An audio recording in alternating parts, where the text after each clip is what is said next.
We are here to talk about particle theory. Get that? There's an art in the middle. Particle theory. I love it. And we're all particles. It's so corny. You know what's made of particles? Tacos. When I went to grad school in Texas, I was living there. I had a bicycle. I rode to the grocery store. Got a bunch of flour tortillas. Got some beans. I got some steak and some green peppers and all this stuff. I got to the register and this dude asked me, "What you making for dinner?" And I said, "Oh, I'm making burritos." And then remember, I'm in Texas, in San Antonio. He goes, "Looks like you're making fajitas." Uh-huh. And I go, "I just moved to a new place." And it was really great because I know that about other cuisines, but being a kid from Missouri, I did not know much about tacos and fajitas and lengua tacos and breakfast tacos and enchiladas and all the things that are amazing. And another thing that I didn't know a lot about in Missouri are Greek gods. Can you imagine if Greek gods were taco toppings? This is something that I've been thinking about a lot lately, because every single Greek god is probably a taco topping. What is a Greek god? See, I get confused about the Roman gods or the Greek gods. Like there's Apollo. Is that Greek or Roman? The Roman gods were all adapted from the Greek pantheon, but most of their names changed. But Apollo is one of the few whose name did not change. That's probably why I know that one. Maybe.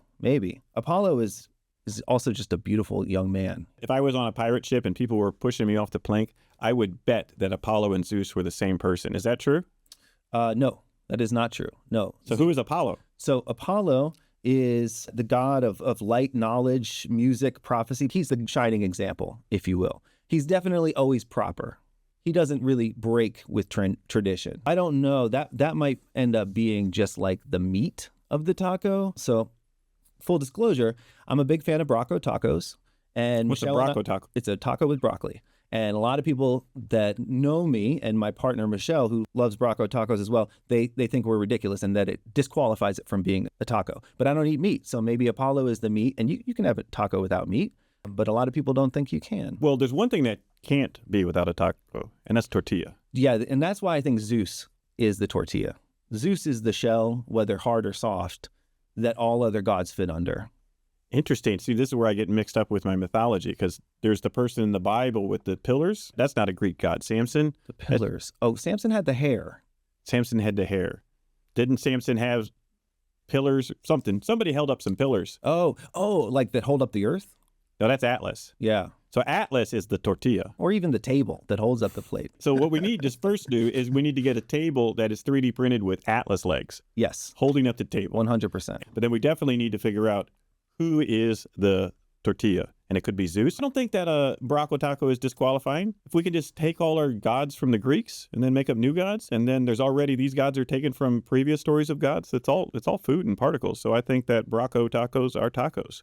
Thanks for the validation. I appreciate that. Well, I don't even think you need my validation. If you eat it and you stay alive, it's a good taco. It's a great taco, for sure. If you were to think about things like the table, Gaia would be the table. Like Gaia created everything, but still with Atlas holding things up. This is really good. I like this. Atlas holding up the world, and world is Gaia, ignoring the fact that we're already on the world, because it's turtles all the way down, and I guess it's Gaia and Atlas all the way down. And so you need to have a tortilla. Are you a soft or a hard shell? I love a soft tortilla, and I know that there's a lot of taco aficionados that love the double corn tortilla, and I do too, but I just don't have the patience to do all that at home and make it soft and the right temperature. But when I do, it's really great. I'm soft all the way. I like a hard taco, but I can't eat past one bite because it just all crumbles. So it's basically like a one bite taco. If Zeus is the tortilla, I was thinking, so Ares is the god of war, and he's just belligerent. That's a spicy salsa. That's hot sauce. Yeah, totally. And he just wrecks everything,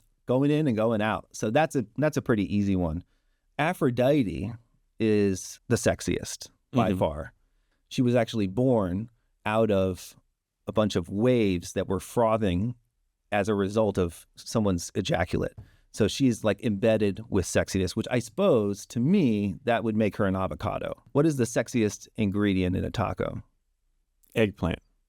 Oh. Because you have the Bracco tacos, we got to have the eggplant. You get some eggplant and some miso, that's got to be a good taco. Well, that sounds good. Right? Because if we're talking about all tacos and not even knowing the difference between burritos and fajitas, that's what the fusion of all the different foods and things together. In terms of like established gods, Zeus has a brother, Poseidon, and he's the god of the sea, right? So I think the best representation of that is lettuce, because it's perfectly designed to mimic sea waves. And especially as we are talking in America, you always get a bunch of lettuce in any Mexican restaurant. Yeah, I'm a big fan. But I was in Mexico this summer and no lettuce on their tacos. No, it's a Tex-Mex thing. That classic thing we think of as Mexican food is very similar to Tex-Mex. I'm getting emails from people in Texas right now and emails from people in different parts of Texas because they're all going to have different opinions. But as someone who lived there for a number of years, I think that's pretty accurate. Nice. And then we have Hera, who is Zeus's wife. It's weird because in most of the stories, she's defined by her negative attributes, which is her jealousy of her philandering husband and the wrath with which she will rain down upon the women that Zeus has slept around with. There is Sisyphus. Is Sisyphus a god? It's not a god. Oh, well, that's the hard taco shell. Because you're like, I want to eat the taco, and you can't because you're trying to get it. And Sisyphus is the same thing as the drip of the salsa at the restaurant. Because, no one, you're trying to share the salsa, and it's far away. And there's people that are nice eaters. I'm not one of them. I'm always just hungry. I want to eat. And so I'm reaching across the table. I'm pulling the chip, and it's dripping salsa all over. And then I'm embarrassed. And then it's just like, I'm going back for more. I got that Sisyphean complex, but I'm spilling salsa everywhere. And so I think Sisyphus has got to be the human in us, because who is Sisyphus? Mm-hmm. He's the one that going up and down the mountain with the rock, right? Yeah. He can't keep his tablecloth clean, dripping salsa everywhere. Just like the rest of us. Yes, we are all fallible, as Sisyphus is. So what is Hera then? She keeps things on an even keel. Otherwise, Zeus would go rampant. Oh, well, that's got to be, and again, we're going to make a lot of people mad. That's got to be the sour cream. I was thinking sour cream too. Yes, in your taco, like, it calms things down. 100%. That's like people saying you can't put bacon and eggs in your carbonara. It's like, it's my carbonara. It's like, there's that song that My Candelabra. It's like, my carbonara. It's my carbonara. I'm going to put eggs, and I'm not going to use your prosciutto.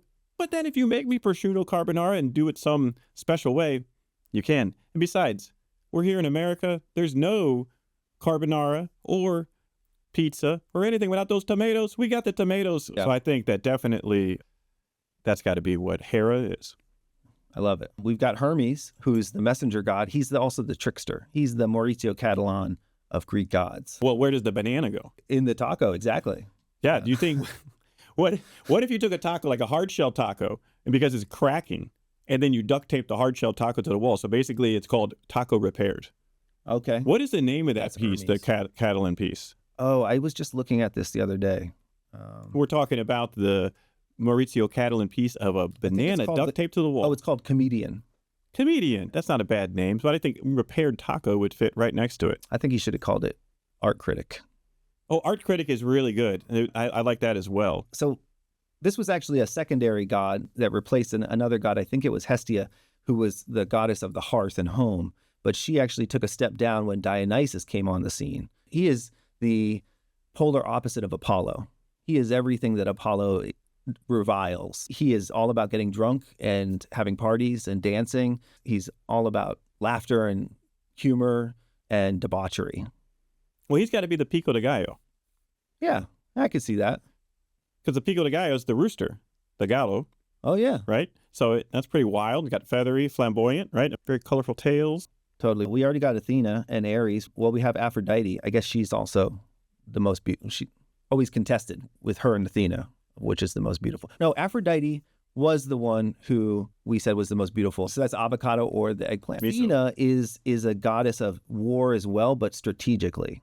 She's mostly good. She just shows up and takes care of business. Who's the cheese? Aren't there any gods, the Roman or Greek gods, that are like chefs and celebration? Not really, but there's Hephaestus, and he is a metalsmith. So that would be the equivalent. He's the one who works with his hands of all the gods. He's the tortilla maker. Job. Yeah, maybe. What about festivities? Who's the foil of Dionysus, the Greek or Roman one? The Apollo. Oh, so Apollo and Dionysus are the same, even though Apollo is the same in both? No. He's the foil. Ah. He's the foil. Apollo is everything that's good, and Dionysus is everything that's debaucherous. Dionysus definitely got to be the Pico de Gallo. If it's debaucherous, then maybe Dionysus is a little bit of pico and a lot of sour cream on top, because, it's pretty controversial whether you put sour cream in your taco. I think it's pretty tasty because it's like cream. Have you tasted cream? It's really good. It is. And then you have a little bit of sour, and it's even better. For gods and goddesses, weddings were always the big festivity. Those were the times when people really brought their A game in terms of both presenting their finest wares and also getting crazy and killing people. They should serve more tacos at weddings. I was at a wedding with the tacos. They rented a taco truck from the Bronx. They had them come down to Brooklyn in this park, and they ran out of tacos about halfway through the line, and I got no tacos. Apparently, they were the best tacos, but They needed Jesus to make the better tacos later. that was a wedding I went home from very hungry. That's not a good wedding.